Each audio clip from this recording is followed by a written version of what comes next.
coming up in the Outside of Sunday podcast. And so maybe the challenge as parents is that, are we readily giving them technology? So I did the same. Because I did it for my eldest, I had to do it for the other two. Oh, if you want a cell phone, you have to save up and buy yourself. That's right. Once you set the rule for your firstborn, the others, you cannot deviate. You can't. Deviate. So I went up and I just said, yes, I'd really like Jesus to be my best friend. It was as simple as that. That's so sweet. That is I was so 13. sweet. It was very simple. And he melted that pain that was in my heart. Hey, you're listening to the Outside of Sunday podcast. Is your faith stuck on Sunday? Christianity was never meant to be constrained to a weekly church service. I'm Krista, and here you'll find discussions on the Bible, mum life, and of course, how to live your faith outside of Sunday. So I was a parent that was like, so my daughter wanted a cell phone. I was like, well, if you want technology, you have to save up and buy it yourself. Mm-hmm. And how old was she when she asked, though? How old was she when she asked? She was 8. 8 when she asked 9. for a phone. Yeah, Wow. and she wanted a laptop, and I was like, well, that's fine if you want technology, save up and buy it yourself. Mm-hmm. Gratis, we weren't in a place where we could financially afford it anyway. Mm-hmm. So I just gave it to her like that. Mm-hmm. And then, of course, she went ahead to save it and got it all herself. She did it. She did it. She called you. But what happened was that she respected it and cared for it far more than it just being given to her. Yeah. So I think there's a little bit of knowledge in that. Maybe God was with me and I wasn't being super afraid. See, my brothers were all great. They loved technology. They bought it lots and they were all into it. But I was like, can't be bothered. And, I really wasn't into it. So then I just put that restraint. Well, she bet me on that one and saved up and bought her own technology. Yeah. But what I did notice then is that she respected it and she cared for it. Yeah. So I think there is a bit of wisdom in that. And so maybe the challenge as parents is that, are we readily giving them technology? So I did the same. Because I did it for my eldest, I had to do it for the other two. Oh, if you want a cell phone, you have to save up and buy yourself. That's right. Once you set the rule for your firstborn, the others, you cannot deviate. You can't. Deviate. You'll never hear the end of it. Like, really. So the other two have second-hand phones and they're totally fine with that. Are they like button phones or are they smartphones? They're smartphones. Uh-huh. So that'd be the only thing I regret, because if I'd invested in like button phones for both of them, then they wouldn't have the smartphone technology. That's the thing. Yes. It's the games on them that they kind of get engrossed in. Yeah. Oh, well, they saved up. It's their money and they look after it. And I'm not responsible. I'm not responsible for charging it. It's not my responsibility. And that is a good thing too. So they actually take ownership for it. And do you have boundaries with it, like in terms of how long they can be on it and stuff like that? Yep. So the internet Wi-Fi is only on for an hour for each of their devices a day. That's great. So then it just goes off. Great. Too bad. But then they're smartphones, so they've got games on them, so I see. And then they're smart and they can download stuff. They get smart. They know their ways around it. But at the end of the day, it is something they just have to manage. Yeah. And so, the 16-year-old may be failing some of her schooling because she's distracted. That's a consequence. And I can be a good parent, I can nag, I can restrain, but at the end of the day, they must experience consequences for their actions. Yeah. And that's one of them. The schools have already said no more smartphones in classes, so that's already fantastic. out. It was a great move. Poor teachers were absolutely getting stressed. Yeah. It was awful for them, not a great learning environment. No. So I am, they've made that stand and I fully support them on that. And so now we've just got to help our kids manage. But it's, in one essence, it's no different from any other aspect in life what we've got to manage, Yeah. So it's what they've got to shoulder. Yeah, it's now, so that kind of sounds like your kids got these devices when they were maybe 10-ish. Okay. Yeah. See, what I'm noticing now is because of the changing availability and the affordability of devices and things, is that toddlers will have a device, or 5-year-olds will have a device, and I'm pleased, like, hear my heart, we're not talking about this to put any judgment on anyone who does have a toddler who has their own device. We just want to talk about it because it's important to talk about these things so that we can understand, so that we can be equipped. So the reason why I want to go there is because it's the same with social media. It is not great for our children to be on these things, especially at a young age. I think there's one other factor we've forgotten that. What's that? It became necessary. It became necessary for my 10-year-old son because we no longer had a landline at home. Oh, okay. So you've got to think about all the other components. When I was growing up, there was always a phone, a landline. There's not that anymore. We've got cell phones. Yeah. So it becomes a necessary point of communication. Yeah, at some point. Yeah, and so a 5-year-old's going to learn that because I need to communicate with mum or dad. And it's even better now because I can actually see them even if they're far away. Yeah. Grandparents that are far away, aunts and uncles and cousins. We use it as a form of communication, and it's used on many platforms. So it's either social media, messenger, or texting or phoning. So FaceTime. There's so many ways to communicate with our smart devices. So there is some real good in that. Yeah. And the way technology has taken us, that's we inevitably, if we want to communicate, we have to have some form of device. Yeah. Yes. So that's a tricky one to to navigate. Yeah. Because we do want our 5-year-olds to communicate to grandma. Yeah. I mean, it's so cute. But then they push the button and all they want to do is like have pizzas flying in the screen. I know. You know, and like ridiculous faces come on. So we actually dealt with that. And the kids used to just play the games while they were like Zooming or Skyping or whatever, FaceTiming it was on Messenger or whatever the latest app is. And we just said, no, you can't do that. Like you are there to literally talk to your grandma. That's right. You're not allowed to play games and like shoot her with a laser while you're doing that. It's about a conversation. So, oh my goodness, just the amount, what is available to our children now it's honestly mind blowing. But something I really want to talk about is the fact that we're almost at this point in the world where we want to be constantly entertained, constantly. And this is coming from the 2-year-old with a device in the car to, you know, a 10-year-old who's waiting for mum to pick them up or they're on their device or whatever. We are losing those still moments of like boredom. And boredom is actually really important. It's so important. It's so important. And I went to childmind.org, and these are some of the benefits of being bored. It can help you with developing your problem solving skills, planning strategies. It helps you with flexibility, growing your creativity, and it also prepares you for those moments in life that are not so fun. Not every moment in every day of our life is going to be just full of fun and entertainment. That's right. You know, someday you're going to have to plan your mother's funeral. You know, like that's not going to be fun. Can you handle being bored? Can you handle when the internet goes down, or are you going to go into a panic and freak out? So not only is it good for our developmental things to be bored, for our children especially, but also just for living life. You know, not everything is going to be fun and games. You know, Yeah. Does that sound terrible? No, it doesn't. I mean, and I'll take it back to how we can have relationship. You know, somebody who's sitting still and listening is of great value to a relationship. Yeah.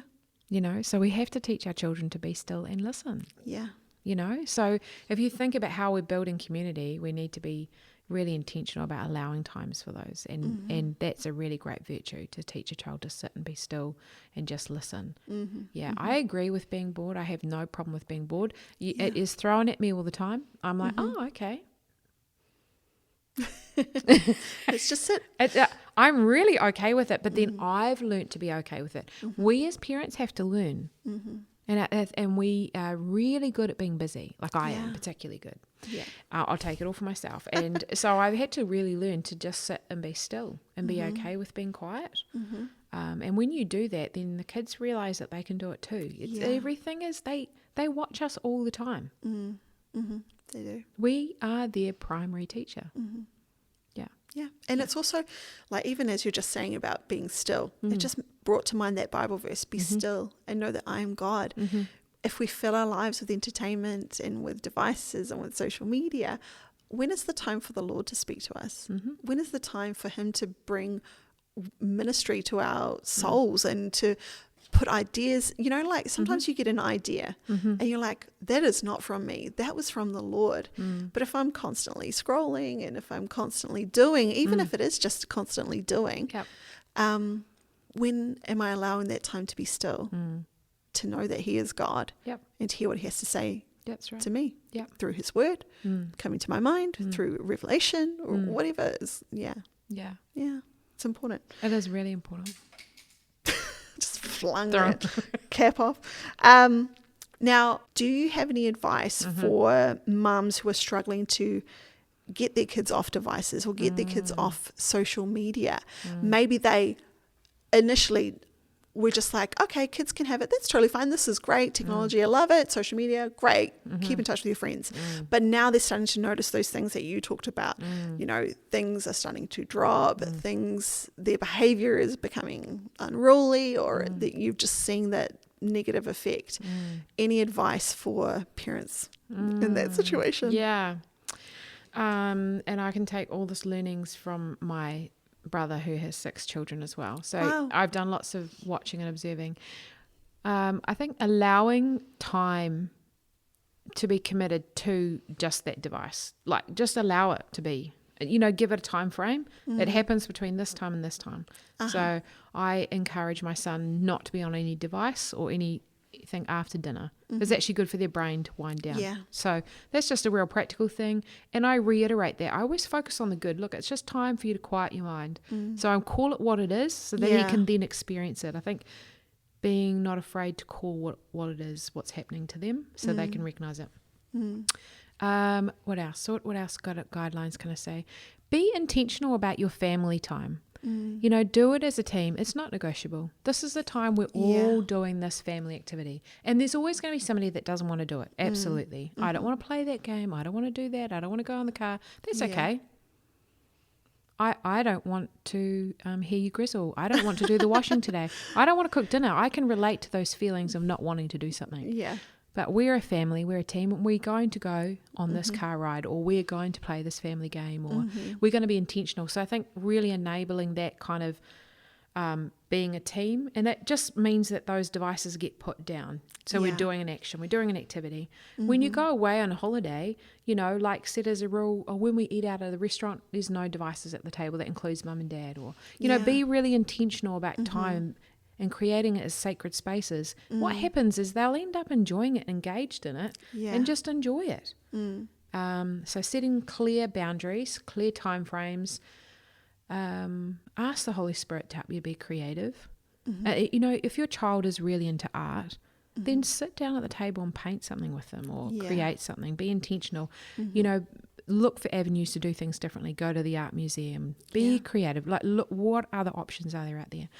If somebody is into like science, then go to the museum or read museum books or go to the library. But and ask your friends, your son is like my son. What do you do to get him off the device? Other parents actually have really great ideas too. And enable your community to help you raise your child. We're actually all in the same boat. Even though you might not see your neighbour, guess what? They've got the same struggles. We're all in this together. So helping each other. Let the kids play outside for a little bit longer. In summertime, I'm really big on that. The sun is up. Yes, it's past bedtime, but they're having a great time on the trampoline. And because I love great memories like that, I love it when the kids are playing. It's late at night, it's dark, and they're on the trampoline. They're having a great time. I let it go. They're not in bed. Oh, well. I like them to savor it. So maybe as parents, we need to take a deep breath and go, is my child encountering joy? Is this a really good moment? Then just let it be. Don't interrupt it. But we need to be somewhere in half an hour. Maybe be half an hour later. Because when we interrupt those great memory making moments, we can end up robbing them just because we've got a time frame to keep to. So just be gentle. Ask the Holy Spirit to help you. And recognize too when our children have needs to rest. I think at the school holidays, I generally allow a full TV day. Pajamas, and you can watch as much TV as you like. I don't even argue with it, because I found that I was really regimental, okay? I just had to let go, just relax a little bit. Then they have their blob out TV day and they're done. And in fact, they got sick of it by the end of the day, and that's great.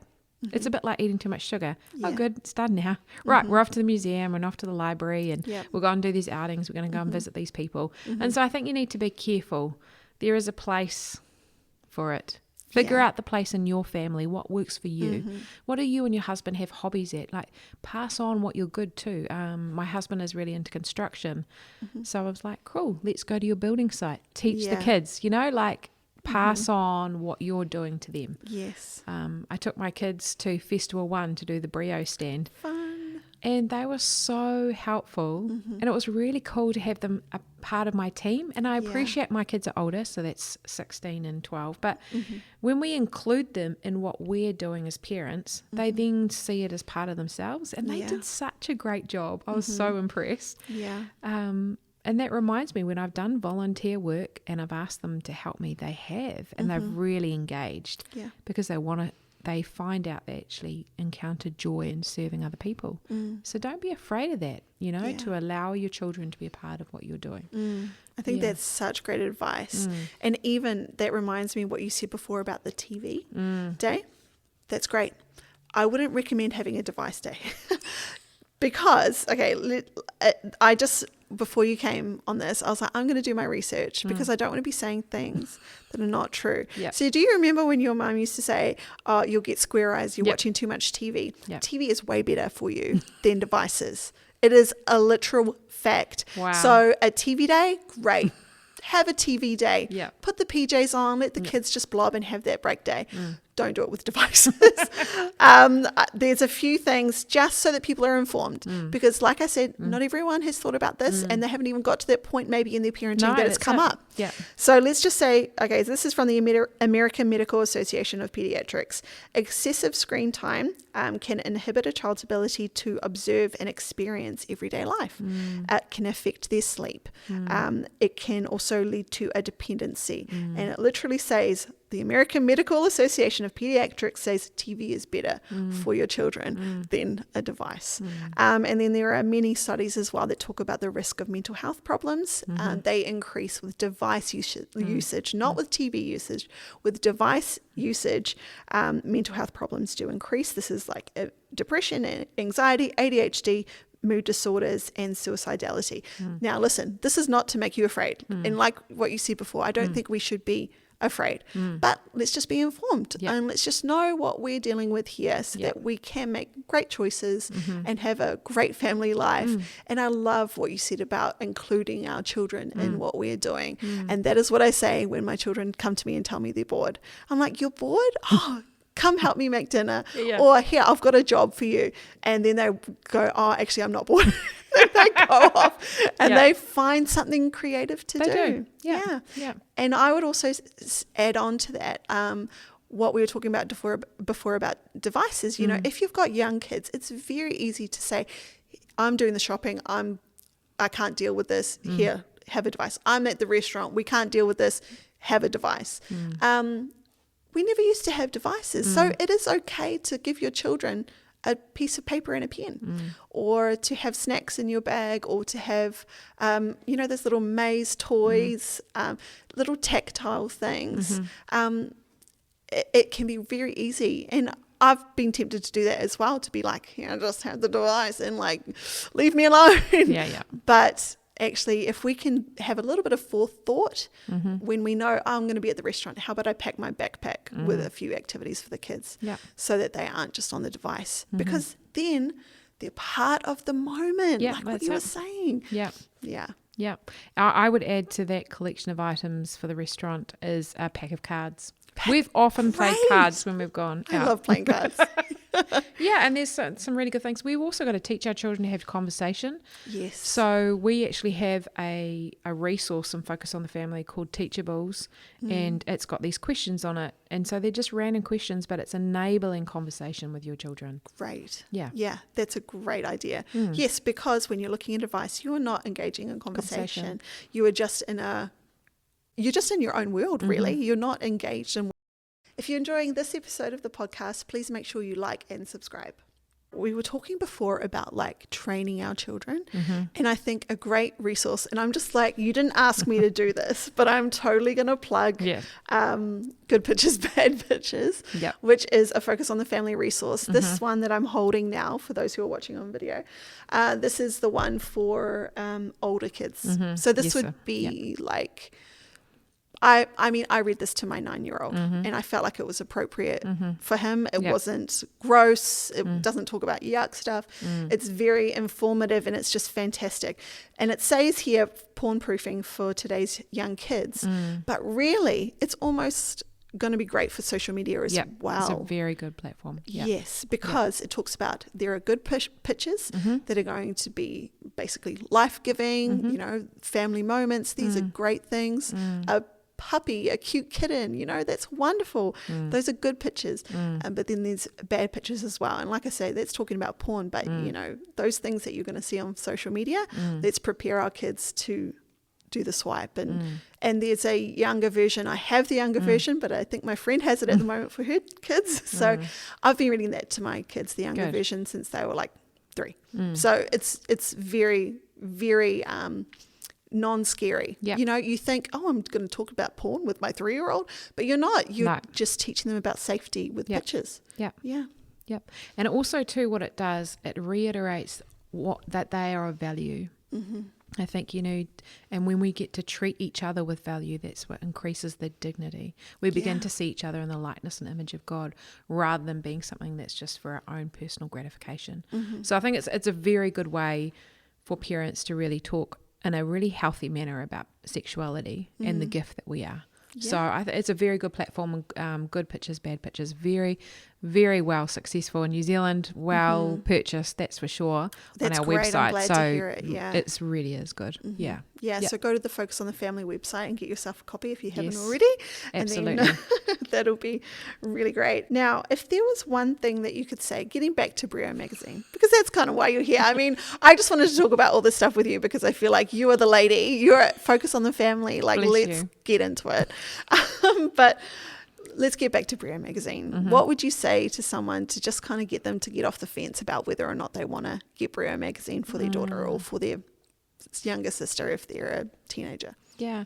Look, if your desire is to see your young person, young woman that's in your life, whether it's your granddaughter or your own daughter or cousin or your little sister, look, invest. Take the time. Recognize what they need. They need good advice. They need good pictures. Excuse the pun. They need good images and good content to help fill their mind and to be curious and to answer some of their questions. So I would highly recommend it. But don't be afraid to engage in it yourself. So if you're a big sister, read it yourself. You know, don't be afraid, read it and then have that good conversation. And some of the creative stuff is fantastic. I love it. And I'm 46. So, you know. My daughter is going to love it because honestly, she gets these craft books from my mother-in-law, who's an amazing woman. But I'm like, darn, these craft books. Like, she's like, I want to do this. I want to do that. I want to do this. And I'm not quite so crafty anymore. I suppose I just don't have the time. But it's good for me because it's like, Krista, you know, do you value your daughter? Are you going to sit down and make this butterfly origami thing? Like, it's great. It's great. But yeah, she'll love that. So will I. Yeah, I'd highly recommend it. It makes a great birthday present for a subscription for a year or a Christmas present. You know, it's a good option. It's a great idea. Like if you are like a grandmother or a mother, invest. It is an investment, and I think you probably, you know, I'm going to be very honest. I think you may be looking at 2 or 3 years, and you may kind of outgrow it and be ready for something a bit deeper and a bit more stronger, substantial. But it's definitely fit for purpose for a time frame for a young woman. And a really good youth resource as well. Like if you're a youth group leader and you're wanting some content for a small group discussion, this would be perfect tool to use. So that's another option as well. And getting back to briefly at the beginning, I mentioned first mentions, the power of first mentions. As they get older and as they turn 18 and 21 and everything like that, if they can have something wholesome in their memory and in their mind and something that triggers, you know, like a happy memory, And it can be something like this, Brio Magazine, when they're looking at stuff on social media, when they're reading Vogue or whatever they might be reading, they can actually see, oh, actually, you know what? I miss that wholesome feeling because it's a unique feeling. It really is. And it's unique to things like Brio. It's unique to the Word of God, of course, but let's give them a taste for that so that they come back to it later in life. Yeah. And my hope then that they'd actually come back to focus on the family for their resources for when they get married or when they're having marriage issues. We've got a huge amount of resource there. So when they become parents, what are some of the parenting skills that we have and resources? So if we enable a good, solid relationship with a young person, then they're more inclined to listen and tap into future resources as they need them. Yeah. Absolutely. So good. Now, I want to talk about you. Thank you so much, for being here and just for talking with me and with all of us listening. But I'd really love to know how you actually first came to faith. We've heard about Focus on the Family, we've heard about Brio, we're talking about social media, but how did you first come to faith in Christ? I'd love to hear a little bit about your testimony. So I have grown up in a really strong, faith-filled family. My parents were very faithful. And it wasn't until I was at a camp, a Christian camp, and there were people giving testimonies about Jesus being somebody as a best friend. And I was like, really? And the more they talked, I could feel this pain in my heart. And I was like, oh. And I was like, oh, I really want what they have. I actually could hear something in their story that made me curious and made me like, yeah, I want that kind of love. I want to know Jesus as my best friend. I didn't have a really best friend at that time, so I didn't really feel that closeness. So I went up and I just said, yes, I'd really like Jesus to be my best friend. It was as simple as that. That's so sweet. That is I was so 13. Sweet. It was very simple. And he melted that pain that was in my heart. It was really something that I could tangibly encounter. And so for me, it was a done deal. Jesus is my best friend. So it was not negotiable. I love that. So I talked to him about everything. Yeah. Oh, bless you. I love it. So I really discovered that for myself. And then I stay engaged with going to camps and being a leader. So that helps your faith to grow. And then going to youth group and being a leader at youth group and then helping out at conferences. Look, by the time I was 23, I'd already traveled to 23 different countries on mission trips. Wow. Yeah, so I have an extraordinary Incredible. faith journey where there were opportunities and I just said yes and God provided and I went. Amazing. Yeah. Isn't it? That's the way it goes, isn't it? Yeah. You just say yes. Well, yeah. So that's what it's been like for me. But my life has not been a bed of roses. I have a lot of suffering in my journey. In my times of suffering, I have found the most intimate and most knowing times with the Lord that I could testify to. So I wouldn't change that, even though they were incredibly painful. So whilst I made a really early decision at 13, it hasn't been plain sailing. No. No one is guaranteed that. No. Not even Jesus. Definitely not. Really? If we really follow him, where did he go? To the grass. To the grass, that's right. Yeah. So so that's, I don't know, that's without much detail really, isn't it? But that's for me what it has been about. So it's been really black and white, That's great. I would be cycling to school and I'd talk to God about, should have been in Badminton or in dragon boating. I love it. Wow. And because I just trusted him and they trusted he knew me best. Yeah. So then I just did it. I just did whatever he said. I didn't even hesitate. What beautiful faith you had and have. Yeah. And I think that's a great thing. If we can cultivate a constant conversation with the Lord. I've been reading recently Practicing the Presence by Brother Lawrence. I don't know if you've read that book. Yep. Yeah. And that's something that I just think is amazing, just to constantly be in conversation with the Lord. It does say in the word, to be continually praying. And what is prayer but a conversation? And so, that's a great goal. It is a great goal. Yeah. Yeah, and it seems kind of unattainable. you know, even if we talk in contrast to what we've already spoken about, right? So the attention for social media, the attention for the busyness of being a mum, if we're going to talk to our mums, or our grandparents, or if there's been great suffering or sickness. So it's very difficult. How can I be present to the Lord and have a conversation with him in the midst of all of that? But God says to us in his word that he's in all things at all times. Yeah. He doesn't go away. He doesn't go away. No. So if we're struggling, then we ask. Then I often pray and ask for people for the increase of faith. I ask for the gift of faith because it's in faith that we can start to see him in everything we do. Yeah, I love that. It's so great. Well, I have one last question for you, Maria. Actually, I've got two because I'm doing this thing now, which I haven't done before, which is I'm giving our Patreons. So we've got a wonderful little base of Patreon supporters for this podcast, and I'm so thankful for every single one of them.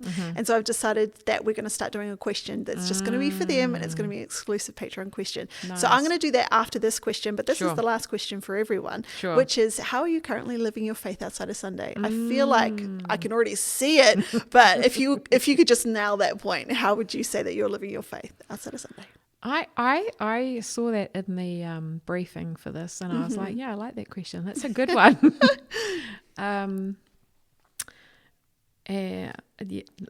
You know what? That's so funny. So what first comes to mind is I feel like I live in a state of Sunday all the time. Interesting. Because in the reference that we've just spoken about, that I'm always called to pray at all times, in all things. My Sunday is not that. It just feels like it was just moments ago, like it's so present to me. And I keep that alive because of prayer, right? So it doesn't feel like it leaves me. I love that.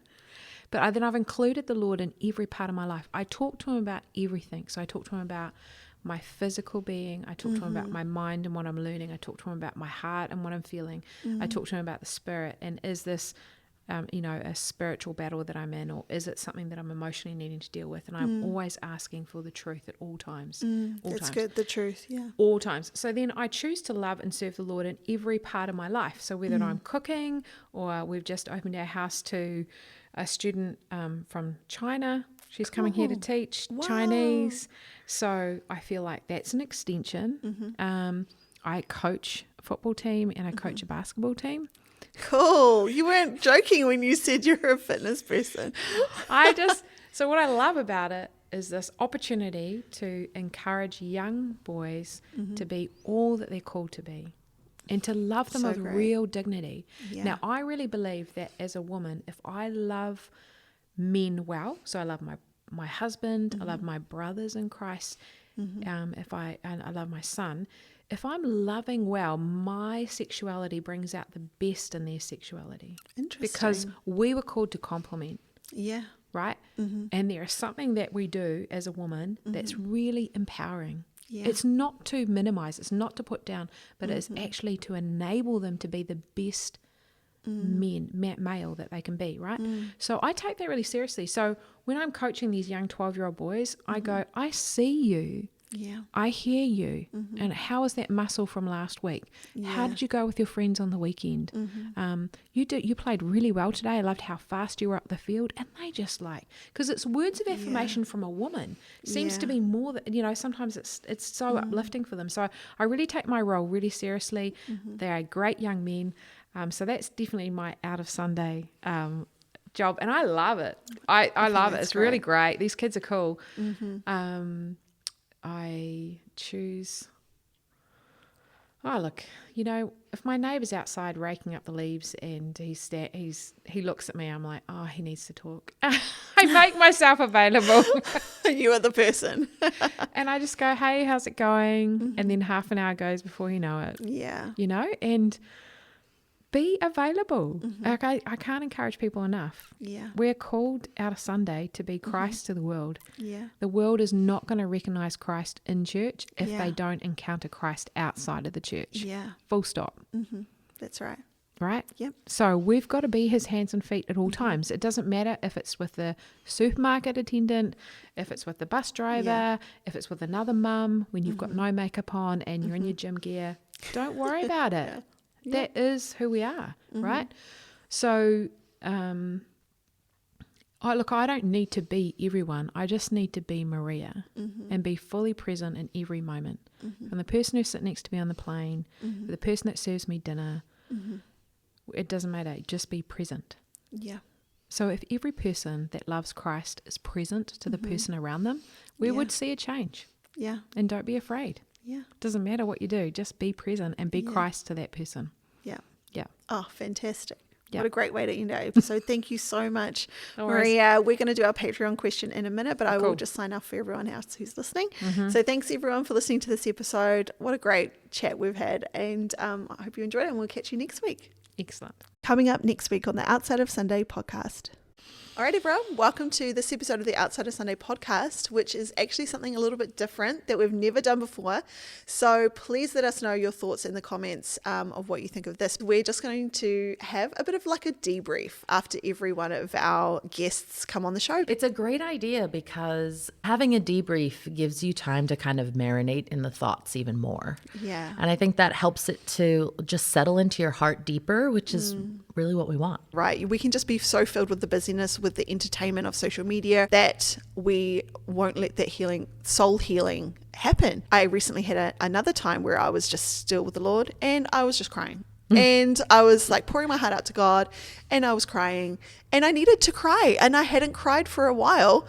And you know what? God gave us emotions for a reason.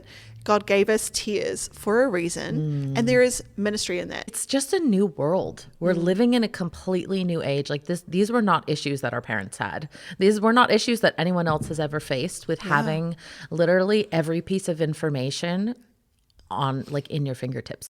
Yep. We're just so much more aware of the pain and the burden. And I think our hearts they struggle with bearing up all of that pain. There's a reason that God is omniscient and omnipresent, and it's not us, because we just can't we just can't handle it. Congrats, you made it to the end of this episode of the Outside of Sunday podcast. Thanks for the support. Become an official outsider by liking and subscribing and leaving a 5-star review. If you'd like to help our podcast grow, maybe consider becoming a member of our Patreon community. Membership starts at just $3 a month. Not only will you be helping us encourage more New Zealand Christians to live their faith outside of Sunday, but as a member, you'll receive access to full episodes right away. No more waiting for next week. Just click support the show in the show notes. As always, if you'd like to connect with the podcast, you can find me on Instagram, Facebook, and YouTube. Just search Outside of Sunday podcast. And don't forget to let someone you know about this podcast.